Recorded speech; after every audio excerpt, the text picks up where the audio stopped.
Boa noite, meus irmãos, graça e paz.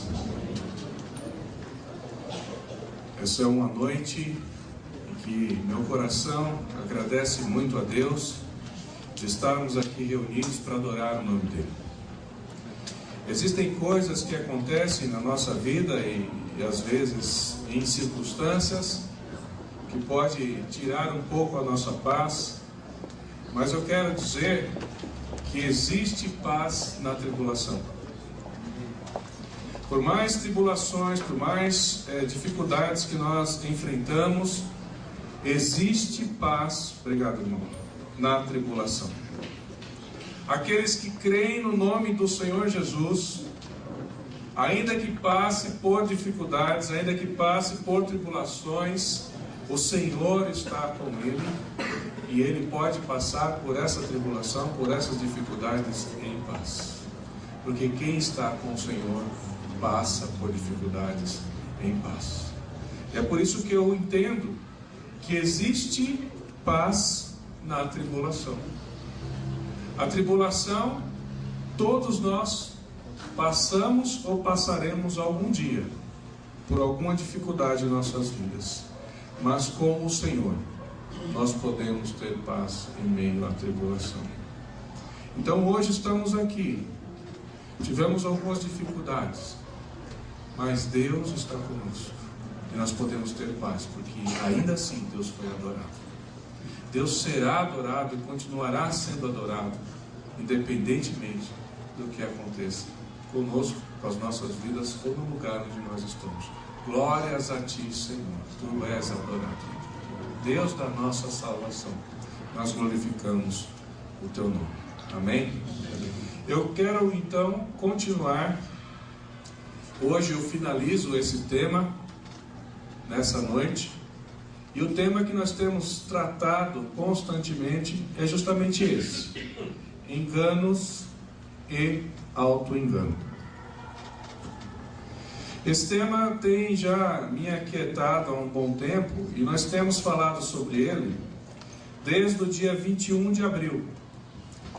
O tema, ele trabalha com enganos e auto-engano, fruto da derivação de um tema que nós estamos tratando há já vários meses, mais de um ano, que é chamado corrupção. Nós temos nos empenhado e dedicado tempo a estudar o tema corrupção, porque é justamente um tema extremamente pertinente para todos aqueles que querem viver no mundo servindo a Deus. Quem quer viver no mundo servindo ao Senhor tem que conhecer esse tema, tem que meditar sobre ele e buscar meios de que a sua vida se afaste cada dia mais da corrupção. Por isso eu apresentei os enganos e os auto-enganos. Há no coração do homem o engano, e há no coração do homem o auto-engano. Quando nós começamos a tratar esse tema, eu trouxe algumas figuras para nós conversarmos. Eu trouxe a figura de Isaac. Isaac é o que está levando a lenha. No tempo de Isaac, nós trabalhamos com ele e descobrimos ali e abordamos o auto-engano, que existe enganos provocados por influências de terceiros. Alguém faz algo que te conduz a se enganar. E a trama que envolve Isaac foi justamente aquela confabulação, o plano de Rebeca e de Jacó. Rebeca e Jacó tiveram um plano brilhante de roubar a primogenitura do irmão de Jacó, chamado Esaú. E por causa disso eles armaram uma situação que provocou um engano em Isaac. E quando nós tratamos sobre essas circunstâncias, nós vimos em Gênesis 27, de 8 a 12, o retrato do engano provocado por terceiros. Pessoas nos provocam engano, e nós caímos em engano e pecamos diante de Deus. A figura que eu trouxe para discutir foi o camaleão. Lembra-se dessa figura? Uma figura fantasiosa que não tem nada que se aproxima com o camaleão da natureza, porque o camaleão da natureza foi criado por Deus. Esse camaleão é um camaleão desenvolvido por um homem, uma técnica utilizada para enganar os nossos filhos e todos aqueles que assistem esse filme chamado Enrolados. Esse é o mascote, é a consciência externa, que é responsável por tudo o que a princesa fazia. Ela não é responsável pelos seus atos, mas esse camaleão, que é mau, que é cético, que é cínico eu digo no fruto da palavra cinismo, que hoje tem outro sentido, tem um sentido pejorativo, mas eu falo no cinismo filosófico, que é aquela pessoa que falseia, que esconde as emoções para provocar um engano em alguém. É desse cínico que eu falo. O cínico que se esconde atrás de algo para poder fazer tudo o que o seu coração quer. Esse camaleão representa esse cínico. E aí está ele representado. Ele representa então o engano com influência de terceiros. Depois nós estudamos o auto-engano provocado sem influência de terceiros. No primeiro é engano, no segundo é auto-engano. Então agora eu, mediante a minha interpretação de uma realidade, entendo que essa realidade é verdadeira e a tomo por verdadeira e vivo em face dessa realidade que eu entendo ser verdadeira. A figura que eu trouxe foi a figura de Elias. Elias, na passagem bíblica de 1 Reis, capítulo 19, verso 18, diz que só ele ficou em todo Israel como um homem fiel ao Senhor. Mas Deus diz para ele: Elias, eu reservei mais 7.000 que não se curvaram a Baal. Uma interpretação equivocada de um poderoso servo de Deus, que foi levado aos céus numa carruagem de ouro depois dessa fala que ele teve. Como figura, para ilustrar, eu trouxe a fantasia. A fantasia não aquela que as pessoas costumam vestir em fevereiro, ou então quando a gente faz uma brincadeira, se reveste ou se traveste de uma personagem, e então simulamos que somos aquela personagem. Por exemplo, Super-Homem, Batman, Robin Hood, dentre outros que as crianças têm costume de simular serem aqueles. E a fantasia era essa: a luta do bem e do mal. Um ser representando o bem, vestido de branco, e outro ser de vermelho com chifres, representando o mal. Querendo dizer que o bem e o mal travam uma luta constante por sua alma. Isso é uma fantasia. Jesus é o Senhor eterno de todas as coisas. Ele não está igual com o mal, mas ele está sobre todas as coisas, na qual Efésios diz que o Senhor sujeitou debaixo dos pés dele, do Senhor Jesus, todo o principado, todo o poder, todas as hostes espirituais estão debaixo dos pés do Senhor Jesus. Não existe esse combate. Isso é um engano. Isso é uma coisa que o mundo coloca e que entra na nossa mente, entra na nossa casa, entra na nossa vida como uma proposta que vem para nos distanciar do Senhor. Não podemos crer nisso. Nós temos que crer que Jesus é poderoso para nos salvar e para nos livrar. Nós vimos vários testemunhos aqui. Hoje tivemos dois casos de pessoas que passaram, irmãos passaram por procedimento cirúrgico e Deus o levantou. Deus fez a obra, protegeu em todos os momentos. Vimos também aqui na igreja circunstâncias em que pessoas foram curadas de câncer. Deus está no controle de tudo, nós temos que crer nisso. Deus está no controle de tudo. O que aconteceu hoje, Deus está no controle de tudo, porque todo o controle está na mão do nosso Deus. Não se engane, não se engane. O Senhor é Deus em todo lugar. Deus controla tudo. Amém. Eu gostaria então de dar um exemplo. Eu fui fazer uma visita e estava de frente da casa da visita e vi uma placa. A placa dizia assim: Hoje 2 pizzas grátis, refrigerante de 2 litros. E eu li aquela placa, hoje 2 pizzas grátis? E ainda com refrigerante de 2 litros?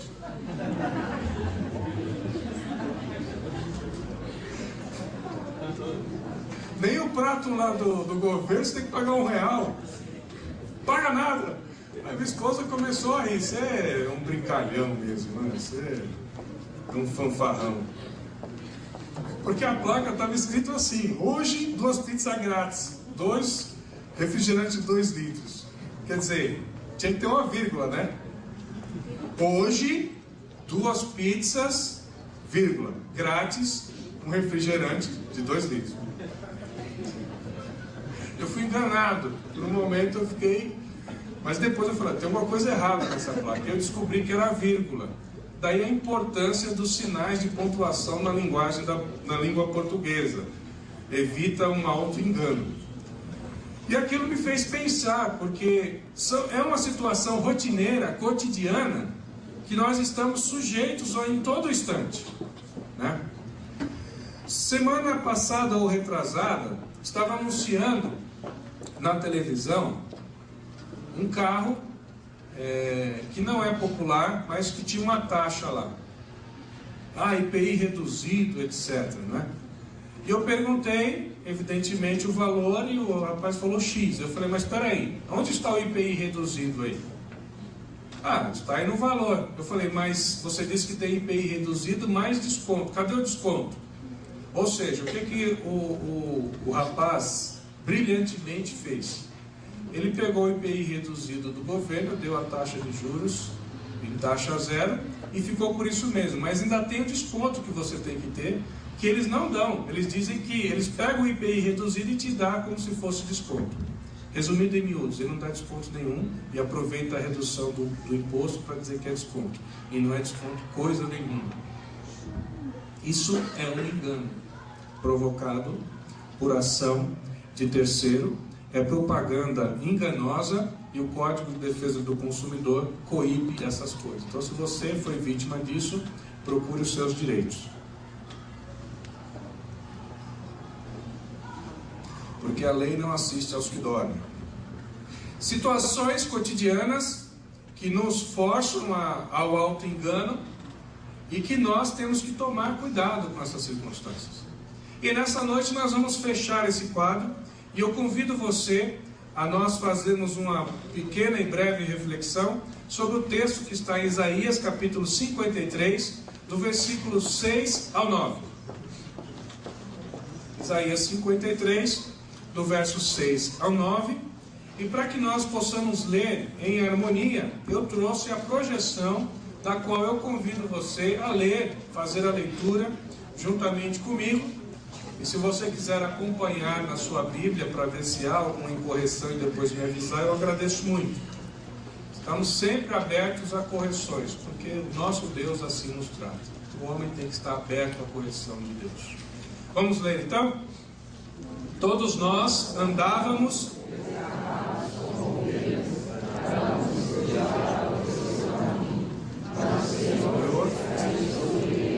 a iniquidade de todos nós. Ele foi oprimido e afligido, mas não abriu a boca. Como um cordeiro que é levado ao matadouro, e como ovelha que é muda, assim ele não abriu a boca. Pela opressão e prejuízo foi agravado. E quem considerou que ele fora cortado da terra dos viventes, ferido por causa da transgressão do meu povo. E deram-lhe a sepultura com ímpios na sua morte. Embora nunca tivesse cometido injustiça, nem houvesse engano na sua boca. Nessa noite eu gostaria então de dar início à conclusão desse tema com uma pergunta: para que Cristo morreu? Para quê? Eu faço essa pergunta a você: para que Cristo morreu? Essa frase, ou melhor, essa pergunta, ela tem dupla interpretação. Primeiro, a primeira interpretação que eu posso dar a essa frase é com finalidade no sentido de causa. Essa pergunta, ela tem uma finalidade, no sentido de que tem uma causa. Ou seja, Jesus morreu por um propósito. Um propósito. Para que Cristo morreu? Por um propósito. A segunda interpretação que eu posso dar a essa pergunta, existem outras mais, mas eu quero me ater apenas a essas duas, para não tornar o tema muito complexo. Eu diria que essa pergunta nos conduz a um sentido de uma resposta sem finalidade, no sentido de ser vão. Para que Cristo morreu? Em vão. Jesus morreu sem propósito. Quando eu chamo a atenção para essa pergunta, eu quero dizer o seguinte: Cristo morreu por um propósito, mas muitas vezes os meus atos, as minhas atitudes, colocam comum, fazem o propósito de Jesus ter morrido na minha vida de uma maneira que eu não valorizo esse propósito que Jesus morreu. Em outras palavras, Jesus morreu por um propósito, mas os meus atos não dão dignidade a Jesus, não glorificam a Jesus, porque eu não levo em conta o objetivo que ele alcançou. No primeiro momento, com a finalidade e causa, eu creio que Jesus morreu com um propósito, eu tenho fé nesse propósito, eu vivo segundo esse propósito, eu caminho segundo esse propósito e procuro levar a minha vida com dignidade para honrar esse propósito. No segundo motivo, eu não me importo com a causa que Jesus morreu, eu vivo pelos meus próprios meios, eu vivo segundo a minha vontade, eu faço o que eu quero. Quando eu decido abandonar a corrupção que há no meu coração, então eu valorizo o propósito para o qual Jesus morreu. Quando eu decido colocar a minha vida embasada na palavra de Deus, então eu valorizo o propósito pelo qual Jesus morreu. Mas quando eu não vivo segundo a palavra de Deus, então eu desvalorizo esse propósito na minha vida. Não quer dizer que esse propósito perdeu o seu valor, porque o que Cristo fez jamais vai ser desvalorizado, mas é o que eu entendo e desvalorizo para mim. Para exemplificar, eu gostaria de citar uma entrevista que foi feita num programa sensacionalista da TV. Esse programa sensacionalista da TV, cujo apresentador tem um nome infantil, que começa, tipo Gugu, sabe o que você faz com a criança? Gugu. E ele estava entrevistando uma criança moradora de um bairro muito pobre e perguntou assim para a criança: escuta, qual o seu sonho? Aí a criança disse: meu sonho é comer um Big Mac. Como? Um Big Mac. Um sanduíche, 2 hambúrgueres, alface, queijo, molho especial, cebola, picas, num pão, com gergelim. Esse era o sonho dele. Esse menino comeu o Big Mac dele. E evidentemente que ele ganhou mais coisas, reformou a casa, enfim, aquelas coisas que esse programa que tem um nome infantil faz. Interessante que quando eu ouvi isso, eu fiquei tocado. Não? Que sonho, isso não é um sonho, isso é um pesadelo, né? Comer um negócio daquele, com todo respeito quem gosta, eu passo mal o dia inteiro.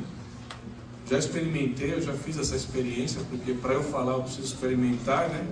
Que péssima experiência eu tive. Jesus de Nazaré.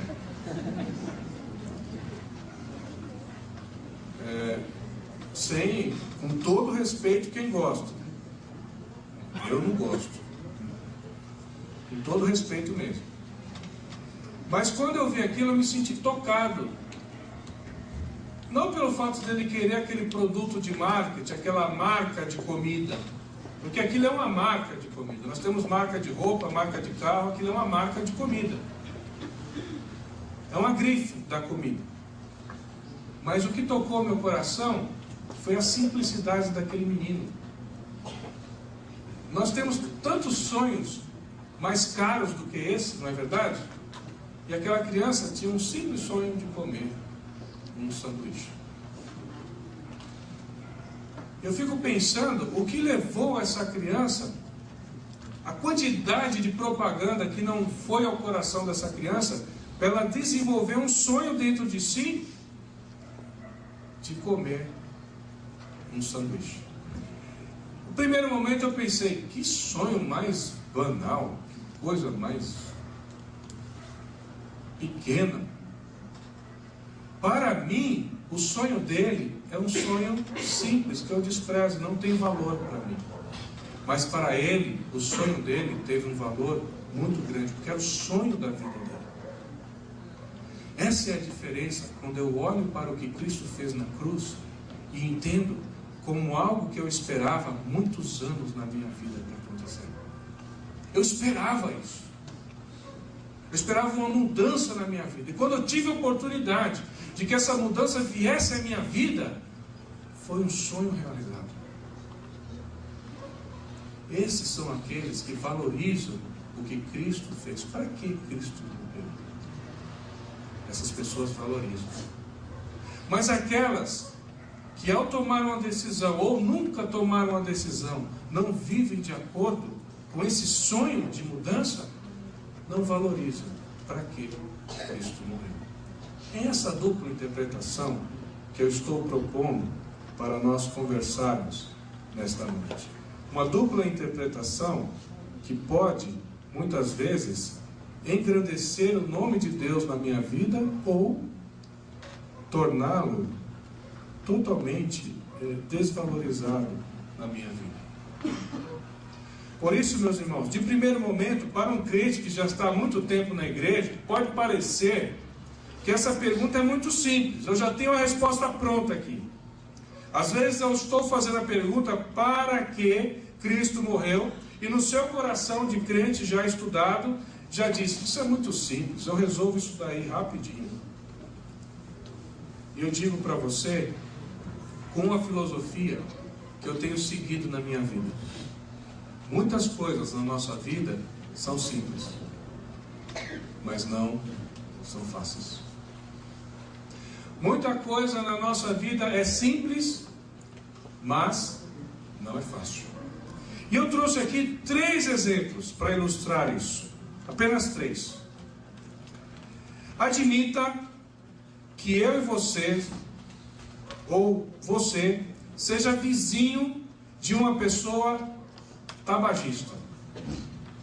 O vício do cigarro lhe acompanha desde a juventude. Quando você está lá na sua casa, você sente o cheiro daquela fumaça entrando pela sua janela. Você sabe já o costume do seu vizinho, porque ele tem costume de... É um tabagista, é um viciado, é um adicto. Ele tem costume de fumar e você sabe quando ele está fumando. Sabe aquela coisa de quando você chega em casa para jantar e você sente o cheiro da janta? É mais ou menos isso. O que você deverá aconselhar a essa pessoa para fazê-la parar de fumar? O que você aconselha? É simples. Vizinho, é só não comprar mais cigarro que você não terá o que fumar. Não é simples? Sem cigarro, não fuma. Se não fuma, é porque não tem cigarro. Não é simples? Mas é difícil, não é? É difícil. Não é fácil. Segunda hipótese. Admita que sejamos vizinhos de uma pessoa que tenha obesidade mórbida. A pessoa já ultrapassou a linha dos 200 quilos, está indo para 240, está chegando no 300 e não consegue mais andar. Aqui eu recomendo, faço um parênteses para você procurar no YouTube a seguinte expressão: o garoto de meia tonelada. Você digita lá, baixa o documentário e você vai ver o que é isso, o vício de comer. Comer por vício. O vício de comer, acometido por essa pessoa, eu faço uma pergunta então. O que essa pessoa deverá fazer para parar de comer desordenadamente? Qual conselho você daria para o seu vizinho que tem problemas com isso? É simples. É só não comprar muita comida e ter autocontrole e você não comerá muito. Não é simples? Mas é fácil? Não é fácil. É simples, mas não é fácil. Terceira e última que eu trago aqui: admita que sejamos vizinhos de uma pessoa que tem problema com a mentira. O seu vizinho tem problema com a mentira. Então, o vício da mentira lhe subtraiu a credibilidade do seu vizinho. Ou seja, o que o seu vizinho fala não tem crédito nenhum. O que você falaria para essa pessoa que tem problemas com a mentira? O que ela deve fazer? É simples. É só dizer a verdade. Está com problema com a mentira? Fale a verdade. Não é simples, mas é fácil? Não é fácil. No final desses 3 exemplos, o que nós podemos concluir? Além do fato que ninguém quer ser seu vizinho, o que nós podemos concluir? Existem soluções em que nós envolvemos, existem problemas, melhor dizendo, que nós nos envolvemos, cuja solução é simples, mas não é fácil. Entretanto, é preciso adotar algumas posturas diante desses problemas. Eu e você precisamos adotar algumas posturas. Primeiro, eu não devo fumar para dizer para alguém parar de fumar. Você concorda ou não? Porque senão fica, faça o que eu mando, mas não faça o que eu faço. Segundo, não devemos ser glutão para aconselhar alguém que tem problema de comer muito. Sim ou não? Segundo. Terceiro, não devemos ser mentirosos para dizer para alguém pare de mentir. Veja que a autoridade que existe na minha vida depende daquilo que eu faço. E muitas vezes independe daquilo que eu digo.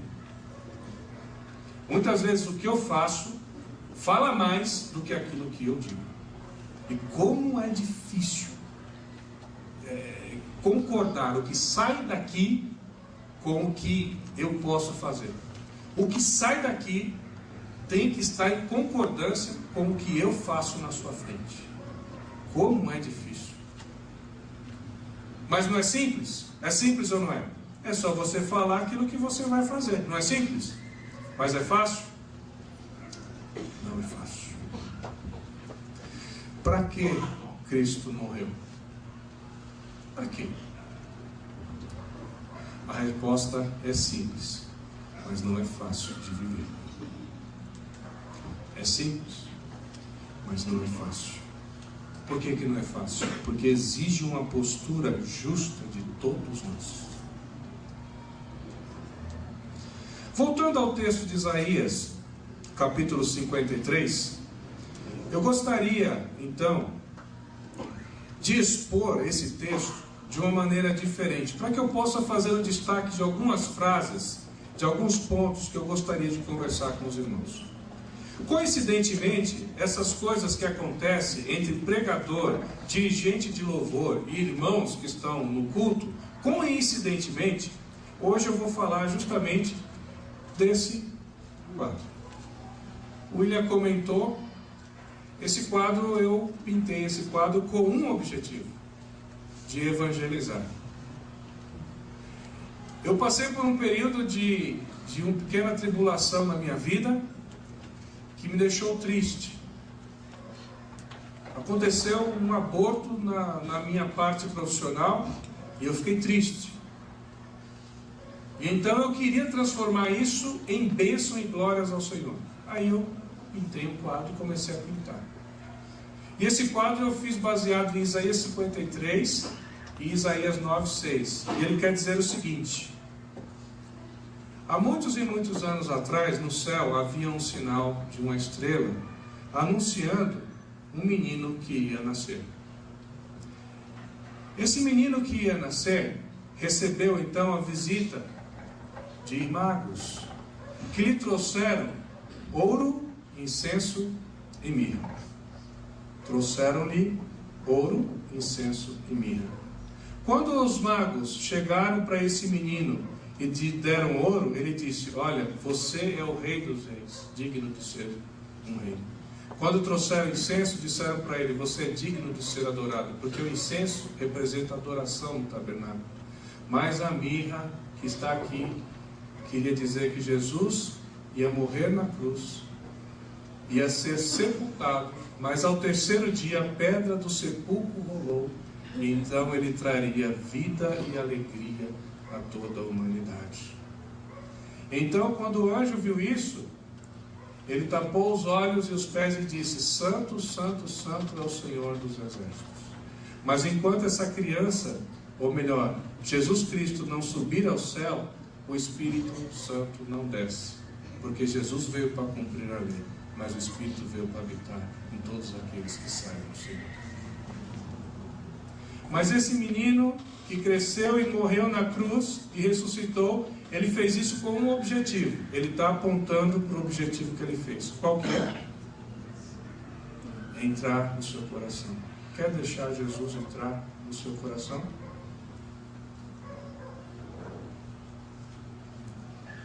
Jesus veio com um propósito nessa terra. Para que Jesus morreu? Eu destacaria então nesse texto algumas frases. Primeiro, andávamos desgarrados. Éramos como ovelhas desgarradas, andando segundo os nossos próprios valores, segundo as nossas próprias influências. Andávamos em engano. Éramos enganados por qualquer um que falasse alguma coisa. Cada um se desviava pelo seu caminho. Andávamos pelos nossos caminhos, sem saber qual era o caminho verdadeiro a ser seguido. Mas na boca de Jesus não houve engano. Jesus não enganou. Jesus falou a verdade, não falou a mentira. Jesus nos conduziu no caminho, na verdade, e para a vida eterna. Mas ele foi cortado da terra dos viventes, por amor às nossas vidas. Isso é o que o texto diz. Todo engano, toda mentira, ela foi abolida através da vinda do Senhor Jesus a essa terra. E ele veio a essa terra para levar um povo consigo, embasado na verdade, embasado na sua vida, embasado no seu sacrifício. Essa é a proposta que Deus veio para as nossas vidas fazer. Por isso, o profeta Isaías, ele descreve a vinda de um ungido, e o texto trata de minúcias. Na minha opinião, se não for o mais belo, é um dos mais belos textos que trazem esperança para as nossas vidas. Mas lá estava Jesus sendo entronizado, mas antes de ser entronizado, ele morreu e ressuscitou. Veja que aqui nós temos um exemplo de comportamento que deve servir de exemplo para todos aqueles que querem servir a Jesus e seguir a Cristo. O primeiro que eu vejo nesse texto é o seguinte: admita que o texto diz que quando andávamos desgarrados, Deus nos apresenta uma proposta do seu ungido para nos congregar ao seu rebanho. Desgarrado, venha para o rebanho de Cristo. Primeiro ponto.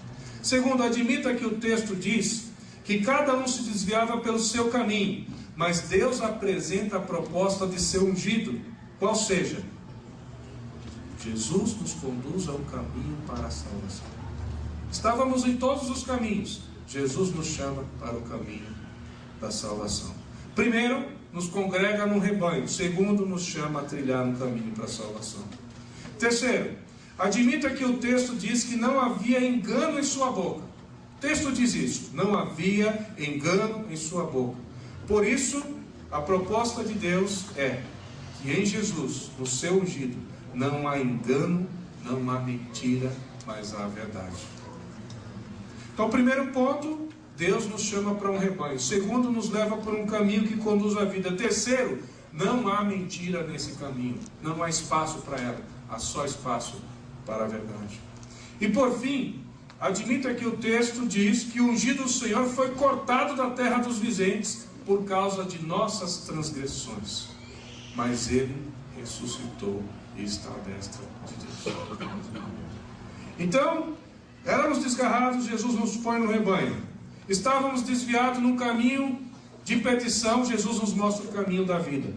Estávamos embasados em mentiras e enganos, Jesus nos traz para a verdade. E terceiro, Jesus conquista o poder sobre a morte, e todo aquele que morrer, ainda que morra, viverá.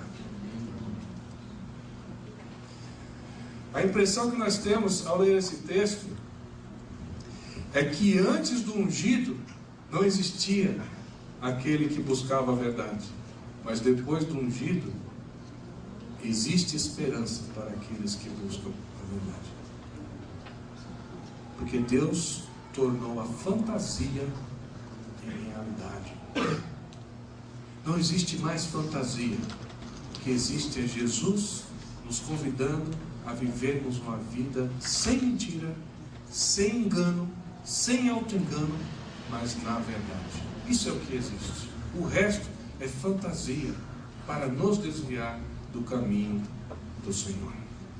Eu gostaria então de concluir com os irmãos essas passagens. 1 Coríntios, capítulo 15, versos 54 a 57. Esse texto eu gostaria que nós lêssemos diretamente da sua Bíblia, para então fazermos a conclusão.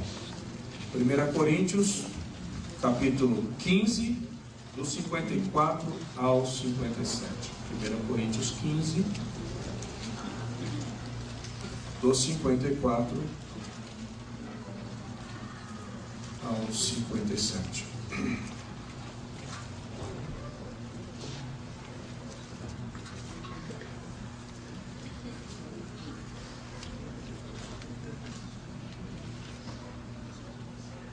Diz assim a palavra de Deus, verso 54. E, quando isto que é corruptível se revestir da incorruptibilidade, e isto que é mortal se revestir da imortalidade, então se cumprirá a palavra que está escrita: tragada foi a morte na vitória. Onde está, ó morte, o teu aguilhão? Onde está, ó morte, a tua vitória? Ora, o aguilhão da morte é o pecado, e a força do pecado é a lei. Mas graças a Deus, que nos dá a vitória por nosso Senhor Jesus Cristo. Para que Cristo morreu? Eu trago 3 respostas e uma conclusão. Primeiro, para que Cristo morreu? Para nos libertar do engano, do pecado e do diabo. Para provar que a palavra de Deus é a verdade. Não é uma verdade. Não é qualquer verdade. É a verdade absoluta para as nossas vidas. Se eu sigo a palavra de Deus, então eu estou no caminho da salvação e da vida. Mas se eu não sigo a palavra de Deus, eu estou enganado pelo diabo, e o diabo cega o meu entendimento e me guia por veredas horríveis. Lucas 24, 44 diz: são estas as palavras que vos falei, disse Jesus, estando ainda convosco, que importava que se cumprisse tudo o que de mim estava escrito na lei de Moisés, nos profetas e nos salmos. Está escrito que tudo o que estava escrito lá nos profetas, nos salmos e nos provérbios se cumpriram. Portanto, é verdade. Jesus nos liberta do engano, do pecado e do diabo. Para que Cristo morreu? Para esclarecer o engano de que não existem vários caminhos que nos levam a Deus, mas somente um que pode nos conduzir à salvação. Isso está em 1 Pedro 3,18, que diz: Cristo morreu uma única vez pelos pecados, o justo pelos injustos, para nos conduzir a Deus. Terceira resposta: para que Cristo morreu? Para que tenhamos vida em abundância. Essa expressão vida em abundância está lá em João 10:11, de 10 a 11, que diz assim: o ladrão não vem senão a roubar, a matar e a destruir. Eu vim para que tenham vida e a tenham com abundância. Eu sou o bom pastor. O bom pastor dá a sua vida pelas ovelhas. Cristo dá a sua vida pelas ovelhas, para que nós tenhamos vida em abundância. Ter vida em abundância é andar na verdade, abandonar a mentira, não se auto-enganar, pensar daquilo que você é, pensar que você é aquilo que você não é. Seja para mais ou para menos, você é aquilo que Deus quer que você seja. Está escrito na palavra de Deus. Você foi chamado e Deus pagou um alto preço. E por fim, a conclusão que eu traria: para que Cristo morreu? Para não tornar comum aquilo que o Senhor conquistou com alto preço. O que Jesus conquistou com alto preço não é comum. É totalmente incomum. É incomum porque o que Jesus conquistou com alto preço é para que eu e você não vivamos na mediocridade. Jesus pagou um preço por nossas vidas para que nós não sejamos medíocres. Quando o Senhor entregou a sua vida pelo pecador, por nós mesmos, pagou um preço para que fôssemos diferentes do mundo. Jesus pagou um preço para que eu e você sejamos diferentes do mundo, não igual. Porque quem é igual é medíocre. Com o perdão que essa palavra possa dizer a você, mediocridade, o pastor Roberto já tocou nesse ponto, e vale a pena tocar novamente. Mediocridade no sentido da média. Você faz o que todo mundo faz. Fazer o que todo mundo faz, o mundo também faz. Quantas vezes nós nos deparamos com aquela expressão: o que você está fazendo é errado. Ah, mas todo mundo faz.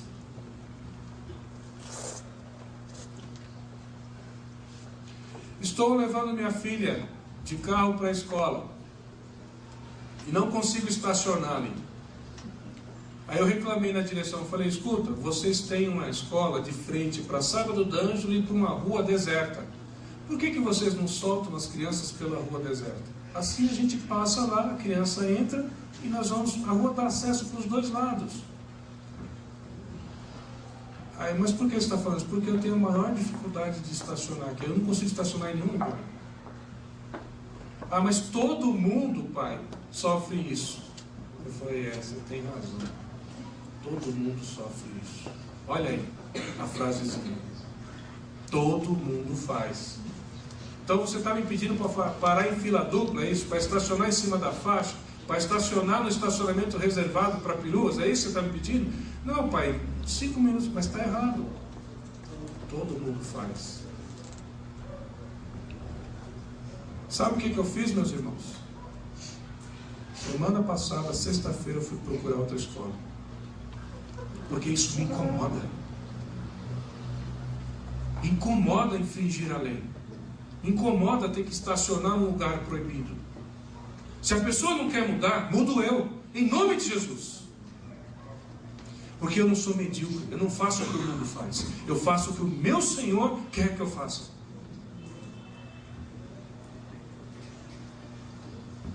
É emocionante isso, viu? Isso me incomoda muito.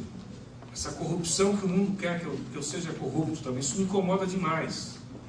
Sobremaneira. Estou até exaltado, vou tomar uma aguinha aqui. Os irmãos não têm culpa de nada.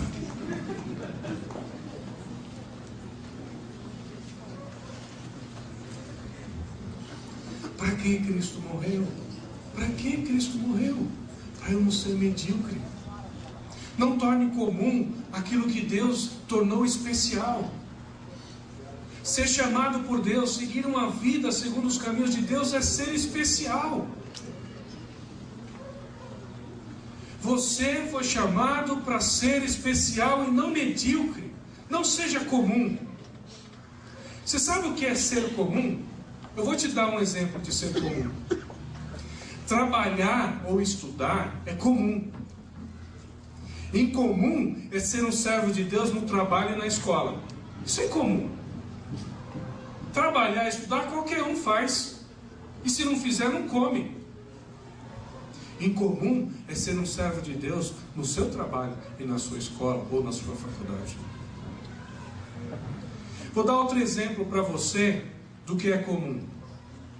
O namoro é algo comum. Qualquer um namora. Eu namorei. Se até eu namorei, qualquer um namora.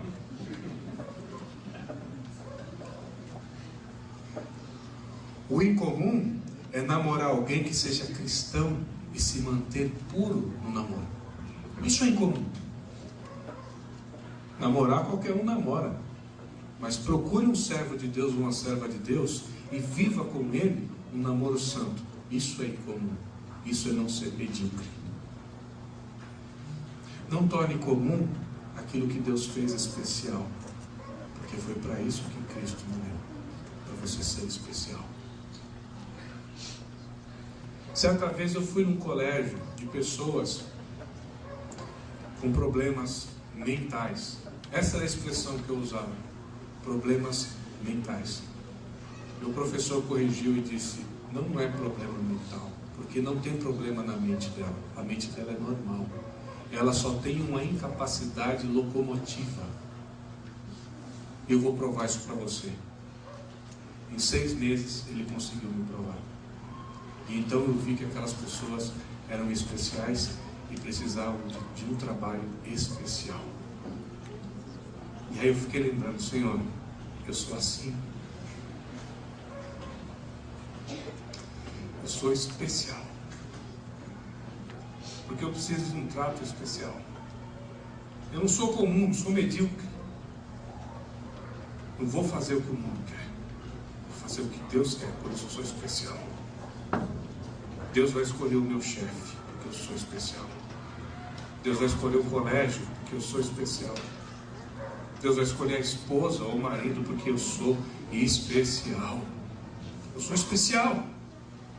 Não porque eu sou grande, não porque eu sou melhor, mas porque eu decidi viver a vida com Deus. Eu sou especial. Vamos segurar as emoções, que hoje estou muito emotivo. Por último, ter filhos é uma coisa comum. Qualquer um pode ter filhos. Qualquer um tem filhos. É muito comum. O incomum é ensiná-los o caminho que devem andar. Isso é incomum. Isso é ser especial. Sabe para que Jesus morreu? Para você ser especial. Para você trabalhar e estudar e dar testemunho dele no trabalho e na escola. Para você namorar e no namoro dar testemunho do Senhor no seu namoro. Para você se casar e ter filhos e educá-los no temor do Senhor. E para você se casar e ser fiel até que a morte te separe. Só os especiais vivem do lado de alguém até que a morte os separe. Isso não é para comum. O comum divorcia. O medíocre divorcia. Todo mundo divorcia. Trouxe estatísticas aí esses dias para vocês de quantos se divorciam na sociedade. É comum divorciar. Quem é especial não se divorcia. É fiel até o fim. Quando Jesus voltar, eu estou livre desse voto. E eu fiz esse voto. E eu vou ser fiel a Ele. Porque Deus é fiel aos seus votos. Eu tenho que me parecer com Ele e não com o mundo. Não se engane. Cristo morreu e triunfou sobre a morte através da ressurreição. Cristo voltará. Não se engane. Cristo vai voltar. Cristo garante que aqueles que nele acreditam não perecerão mortos, mas serão ressuscitados para a vida eterna. Não se engane, isso é promessa dele. Ele vai voltar, ele vai nos ressuscitar e nós estaremos com ele. Por isso, abandone a mentira, viva a verdade, esteja ao lado de Deus, faça os seus votos e os cumpra, e não se engane. Essa é a nossa abençoada esperança. Amém? Boa semana, que Deus nos abençoe. Eu quero nesse momento aproveitar essa oportunidade e falar com você que está nos visitando.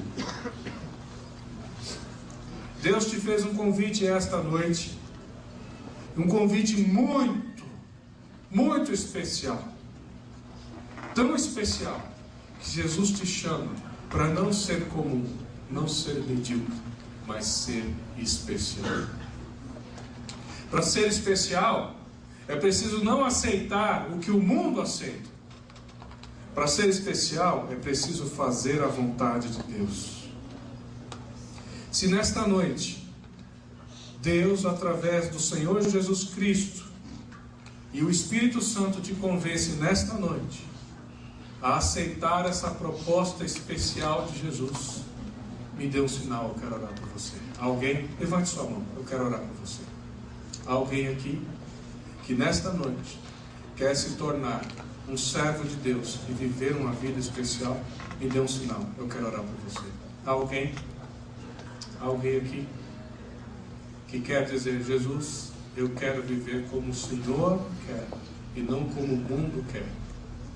Alguém aqui? Eu quero orar por você. Dê só um sinalzinho para mim. Alguém? Não há. Então nós vamos orar, encerrando o culto.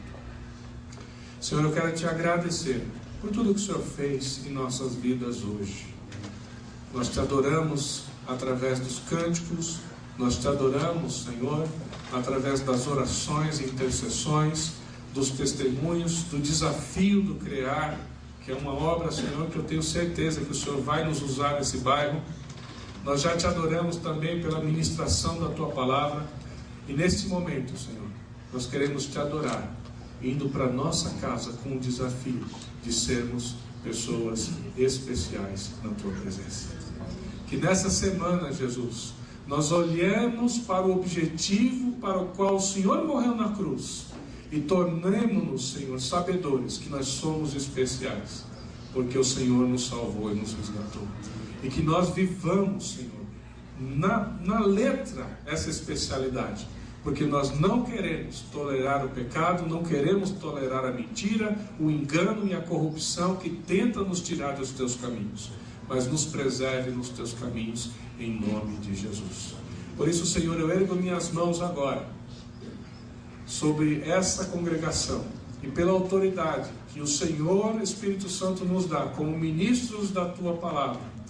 Eu abençoo o Teu povo no nome santo de Jesus, para que o Teu povo, Senhor, seja bênção neste mundo, que entenda o Teu propósito e dê testemunho dele durante essa semana, e que o Senhor, ó Pai, nos guarde de todo mal, de toda cilada do inimigo, protegendo os nossos bens, nossos negócios, nossa família, nossos filhos e tudo aquilo que o Senhor tem reservado para nós nessa semana.